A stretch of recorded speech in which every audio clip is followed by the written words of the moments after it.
New Zealand, Denmark, Norway, Iceland, Austria.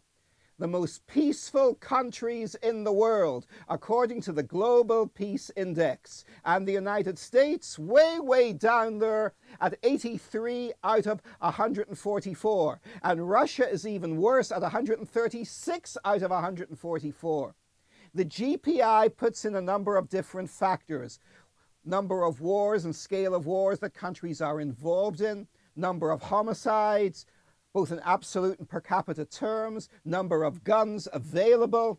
Lots of things factor in to the assessment whether a country is peaceful or not peaceful. The GPI means well, but it can also be highly misleading. Most of the countries at the top of the GPI are Western European or Northern European nations, and they have enjoyed 60 years or more of peace since the end of World War II, largely under the protection of the United States and the NATO alliance. New Zealand, of course, isn't in NATO, but it's tucked away in the South Pacific between Australia and the United States and Latin America, in a place where nobody ever bothers or has to go to war with it or gets in the way of it. New Zealand gets in the way of no one.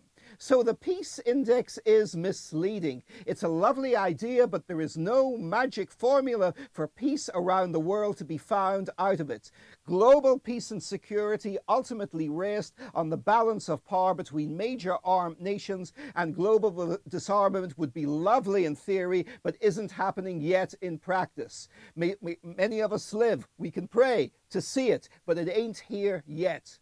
There is no magic formula for peace. There is no magic or certain way to avoid the horrors of war in this world. That's an uncomfortable solution, but that's the way it is. I'm Martin Sieff for United Press International.